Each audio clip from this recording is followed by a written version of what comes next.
welcome to the Karen Kenney Show. This is the place where we take a no bullshit look at life's little lessons. Here, together, we find the spiritual glory in even the most wicked hard story. This is a journey from fear back to love and how we can find our greatest strength and happiness in some of the most unlikely places. I believe that if you're willing to change your mind, you can totally change your life. So, are you ready to rewrite your story and choose to live free? Let's do this.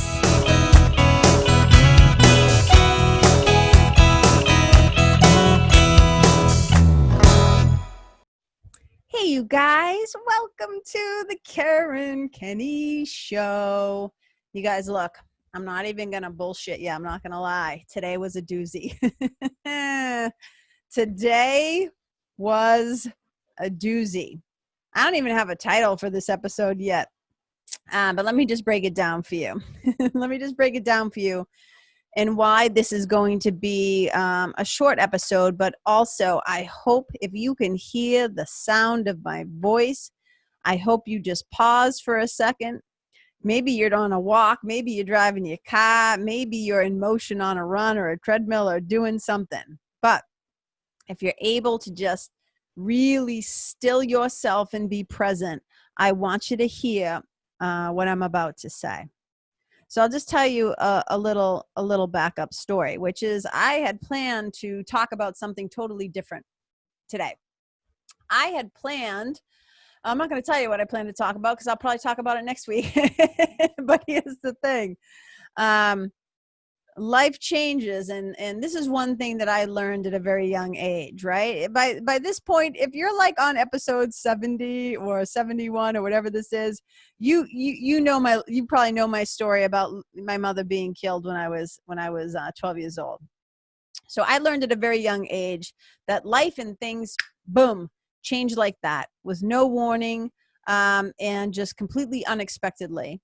That you can be blindsided, that things can change, people that you love can leave or die, that things cannot will not go as planned. How about that, right? So last week, if you follow me on Facebook, I'm going to bring this all together, so stay with me. So last week, if you follow me on Facebook, I did a post about I have a beautiful friend who turned 99. She turned 99, and for her birthday, because of COVID and stuff like that, there couldn't be, a party where everybody could come in, but they were able, her family, who I adore, was able to do a little like tent in the driveway, and we could drive up, and from the safety and distance of our cars, we could drive in and go around a little bit of the driveway and wish her a happy birthday and yell out to her how much we loved her. And I was so grateful to do it. And I'm only giving you details so that you understand the point of my story, not because I need a pat on the back or I think I'm special or good. It's nothing about that. It's important because it's one of the points I'm trying to make. And so, the drive was over like an hour to like get there. So it was going to be like, a few hours, like between up and back. But my interaction with my friend was only going to be for like maybe a minute tops, because there's other cars like pulling in the driveway behind me through the procession to spread our love to this amazing being. And so today it was a coaching day for me, and I had a bunch of calls lined up. I had like 3 one-to-one coaching calls, plus I had to do some stuff in my membership group. And then I also had a call, it was actually like a 3-hour call. After all those calls, I had like a 3-hour call for a graduation for this program and stuff that I've been in. But right before I got on my first call of the day, so my procession that I got to be a part of, like it was such an honor and a pleasure and a gift to get to go and wish my friend who turned 99. It was such an honor, and that just happened like 10 days ago. And when I posted it on Facebook, everybody was saying like, "Oh my God, she looks amazing," and all, like it just brought me so much joy to share her in that picture with the world, because she is a beautiful spirit. But right before I got on my first call of the day, the person I was speaking with we were having little technical issues. And so she had sent me a message, and I just went to my phone. Like while she was there, I went to my phone to clear out the message. And I said, let me just clear this up. And I looked down and I had a message, and it was telling me that my 99-year-old friend had passed away. And, here's just something that being a yoga teacher has taught me, right? And for those of you who may not know, I've been a yoga teacher. I was first introduced to yoga when I was back in like 1988. And so I've, been practicing off and on, like at that point, up until I became a yoga teacher. I started teaching yoga in like 1999. So I've been a yoga teacher for over 20 years. And a couple of the things that, yoga has taught me a million things, but I'm just going to focus on a couple for this conversation. So number one of the things that, yoga has taught me, or even better, let me say it like this. So one of the things that being a yoga teacher forced me to be able to do was this. No matter what, the show goes on, right? So if I have a class that I had to go teach, but I was having a shitty day or a difficult day, or I was just tired, or I was like whatever was going on in my personal life, because I had a studio for 10 years. Like when you showed up for the gig, AKA to teach the class, the workshop, the retreat, whatever the thing was, you had to have the ability. And being married to a professional musician, I can tell you this as well, that so do entertainers, so do people who go on stage. There's a part of you that has to be able to I always think of it like a shelf.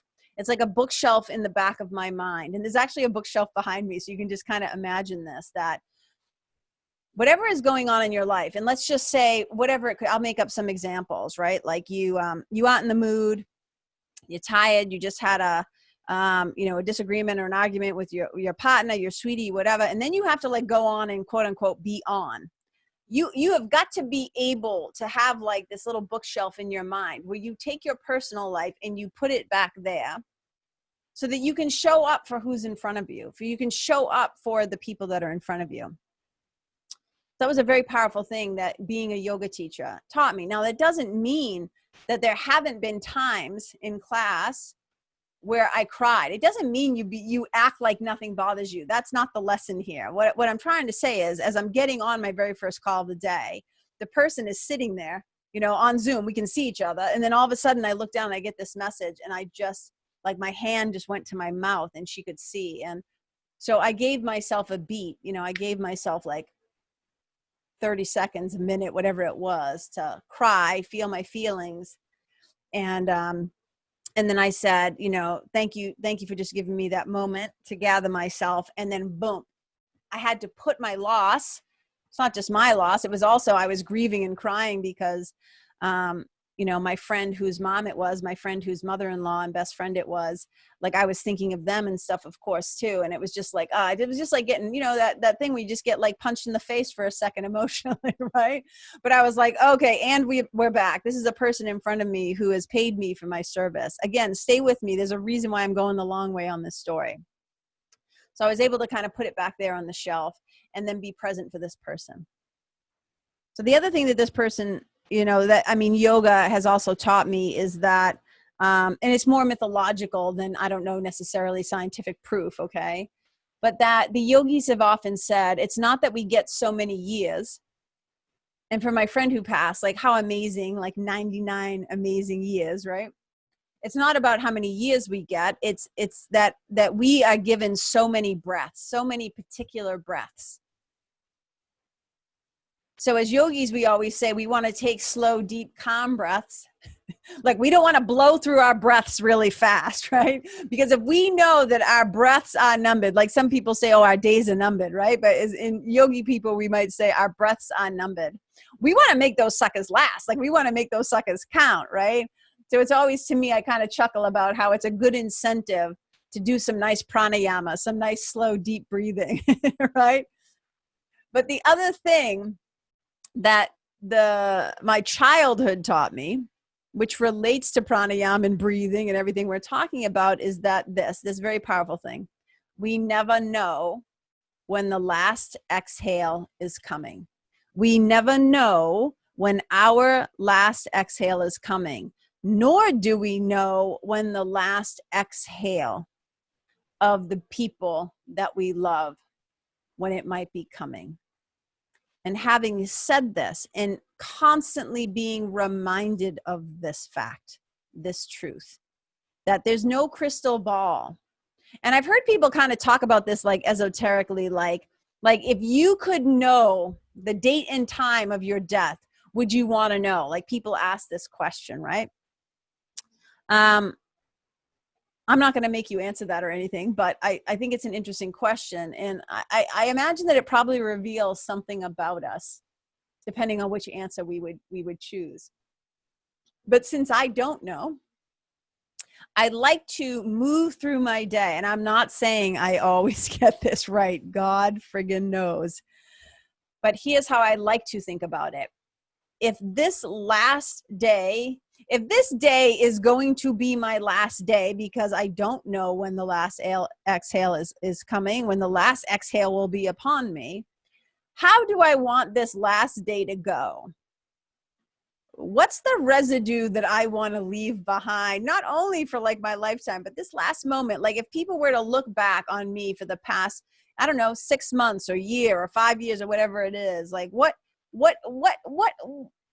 I want to leave behind? And I've been thinking about this.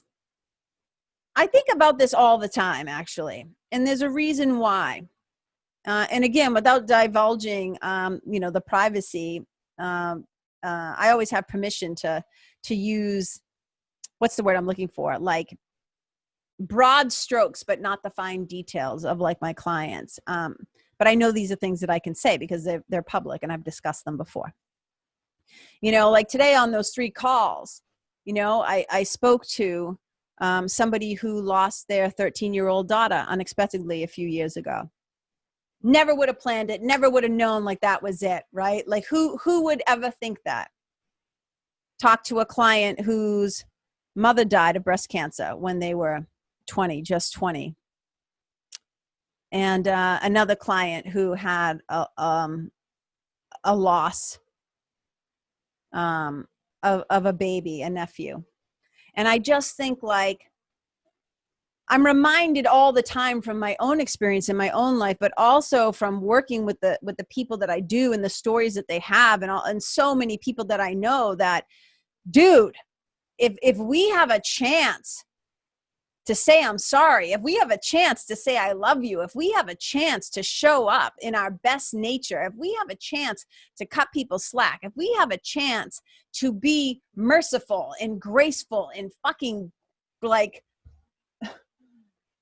full of gratitude, like let's take it, let's do it, because we never know when the last exhale is coming. We're not all going to get 99 years. My mother was 33, like 33. She was a baby when she was killed. I'm 51. When my sweetie leaves the house, we never let each other leave the house without kissing goodbye and saying, I love you. And we do that anyways. Like I'm not kidding. I probably tell my sweetie I love him like, I don't know, like 8 times a day. Oh, because that's just us. He's my best friend and I adore him. But I never want this to be a lingering thing. I want the people I love to know that I love them. I want the things that I came here to do to get done. And knowing that the clock is ticking, knowing that I don't know when the last exhale is coming, and I am on the other side of my life now. I am now closer to my death than I am to my birth. I don't have a lot of time to sit around worrying about like, oh, is this thing I'm about to do, will they like it? Will anybody you know what I got to rely on? I got to rely on what the divine is telling me. I've got to answer that divine call. I don't got a lot of extra time to be pussyfooting around and worrying about making sure that it's okay with everybody. That if I get a great inspired idea, I don't need to ask permission first because I don't have time. And it's not a frantic, anxious, like, oh my God, biting my fingernails, like I don't have time. It's just a fact. It's just a fact that we are all, from the time we are born, we are marching towards our death, and we do not have the timetable. If somebody has the crystal ball and the timetable, I don't even know. Would you want to use it? Would you want to know? Because why not just act and behave the way that we would like to? Why do we want to wait or delay us showing up as our true selves, as the love and the light that we are, as the merciful and graceful and compassionate and kind and incredible children of God that we are? You know, I used to say, you are a child of God. Start acting like it. And then I started laughing about it because a friend of mine wrote to me, and she's a friend of mine named Lauren. And she was looking at some copy. We were bouncing some ideas back and forth, and we tweaked one word. And it's, you are a child of God. Start living like it. Because God's not looking for actors. So that's really it, you guys. I could go on and on and on about this, but I really just want to reiterate, we never know when the last exhale is coming. We're not all going to get 99 years. And we never know when this time for us to get it right. Like 2 weeks ago, my show was on regrets. On regret. We don't want to go to our deathbed. We don't want to go to our grave. We don't want to, I could literally walk down the stairs right now, fall down the stairs, whack my head on the friggin' cat ramp. Because Toby Pajamas has a cat ramp. I could knock my front teeth out, or I could knock the life right out of me. Right? We never know what's going to happen. And I'm aware of that at all times.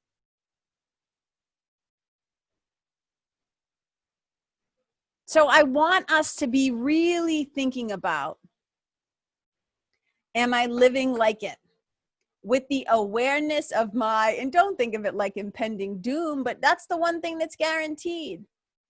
The one thing that's guaranteed here in the illusion, here in this dream world, is everything that you know and love is going to pass away in some form or another. It is going to die. And I think about that. I like to think about that because it's not morose to me. In fact, it inspires me. It inspires me to get my shit together faster. It inspires me to apologize if I need to apologize. It inspires me to do hard things and to get over myself. Because it's not about me. It's about others too. I'm not saying there's no room for me and what I want and what I care about, but Jesus. And I'm holding it together. I already cried a bucket of tears, but I am holding it together because I wanted to do this podcast because this is something, as you can tell, I'm really passionate about, is us not waiting for the tragedy, for the diagnosis, for the death, for the divorce, for the disappointment, for all the bullshit, for all the hard stuff to come, for us to wake up to the fact that life is not guaranteed. Time is not guaranteed, that we do not know. As the yogis say, we only get so many breaths. So with the ones we have left, can we just calm like I always say, sit down, shut the fuck up, get quiet, breathe, go within. We learn to slow down and we learn to take these deeper breaths that are numbered. In the process of that, we create a pause. We create a stillness. And A Course in Miracles tells us that the voice for God comes to the quiet mind. And it's in the stillness that not only we can remember who we truly are, so we start acting like it, living like it, start living like it. We also create the opportunity to train the mind to pause so that we can make better choices. So we're not just running around inflicting ourselves on others, and instead we're moving out into the world from a divinely inspired place.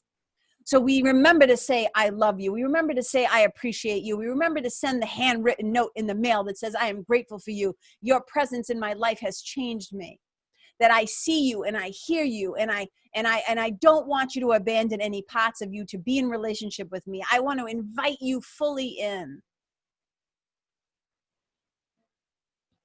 Because I'm feeling the effects. And here's what I will tell you. It was a gift. It was a gift to me to be invited 10 days ago to go wish my 99-year-old friend happy birthday. Because I got to say what was in my heart. And I got to see the look on her face. And I got to feel my love moving, transferring from my heart to her heart. And there's no regret. And I didn't get that opportunity when I was 12. I didn't get to say goodbye to my mother in that way. And when my sweetie, you know, he asked me that day, because I was wicked. I literally had 1,000 things going on, and who doesn't, right? I'm not glorifying busy. But I just started a new membership, and right, 1,000 things. I have clients, and I'm trying to write a book, and I have a podcast every week, and like a lot of moving parts. Not complaining, not glorifying busy, just stating the facts, right? And so on that day, he said, you know, you told me yesterday, like, you know, this whole week that you had a lot of things, and this, you know, blah blah blah. And I was like, yeah. I said to him, sweetie. And he wasn't trying to talk me out of it. We were just talking, right? And I said, sweetie, but what if this is her last birthday? I'm like, I'm shooting for 104. I'm praying. Like, you know, I don't have the calendar. I don't know when the last breath for my friend Mary is coming. I can be hopeful. But I said, what if this is the last one? And how lucky was I? And so I just want to extend this thought. When you feel the temptation to say a mean thing, to withhold your love, to be stingy with your love, to be right rather than happy, all the thousands of ways, the choices that we make that lead to regret, that do not represent who we truly are as love, as one of God's kids, as spirit, as kindness. Let's remember this.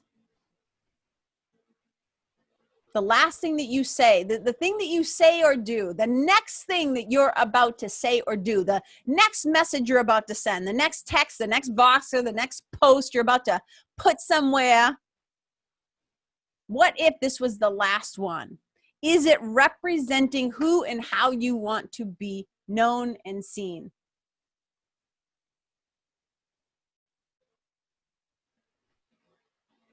And I think it's important. That we remember, because it will guide you if you let it. We never know when the last exhale is coming.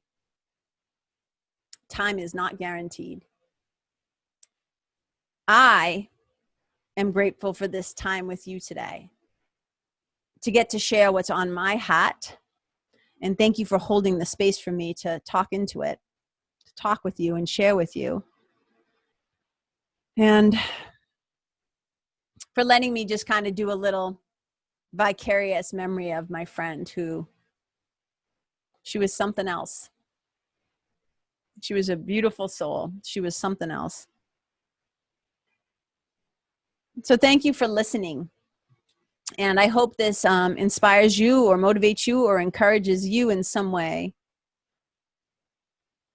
to be more mindful about the next words that you write or speak, the next actions that you take or don't take.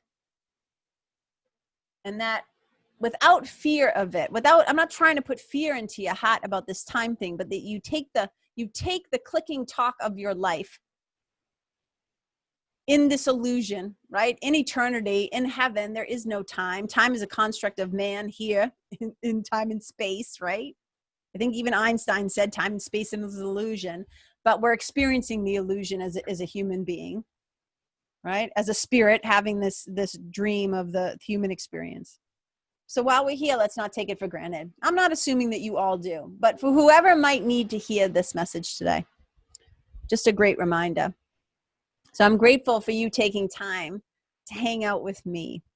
And I feel you guys, you are close. I hold you close in my heart. And I appreciate you so much. I think I tell you this every week, and I hope you never get tired of hearing it, because it is the truth that I am grateful for you. It's you guys, it's the people who listen to the show or are in my life, my friends, the people who maybe follow me in the different ways that there are now, the people who, join the nest, the people who choose to work with me one-to-one, the people who want to do this deeper spiritual work, who reach out to me. I would not be able to have a show and do all these things, right? And without you. So my gratitude is sincere and it's deep. And so I just want you to hear that I appreciate you and I see you and I feel you and I love you. And wherever you go today, I say it all the time because, and I say it not as a cliche, I say it because I mean it every time I say it. Wherever you go, may you leave the people, the place, the creatures, the critters, the animals, the environment that you go to, may you leave it better than how you found it. Wherever you go, may you be a blessing. Bye. Hey, you guys, thank you so much for tuning in to this episode of the Karen Kenney Show. I super duper appreciate your time, friendship, and support. And look, if something that I shared from my heart today somehow landed in yours, I'd love to hear about it. So please tag me on Facebook or Instagram or IG stories or wherever the cool kids are hanging out these days. And let me know what your favorite part was or what you found most helpful. You can find me over at Karen Kenney Live. That's Karen, KenneYlive. And if you're digging what I'm saying and you want to hear more, I'd be wicked grateful if you could go to iTunes and subscribe and leave a review, because you guys, that's how you'll help me to keep spreading the love. And if you can think of someone that could benefit from hearing this episode, please share it with them. I'd also love to stay connected with you. So if the feeling is mutual, please go to KarenKenney.com/freebie and download my free guide to building your spiritual team. Until next time, my brothers and sisters, keep living in the fearless flow. Know that I see you, I appreciate you, and I love you. And wherever you go, may you be a blessing.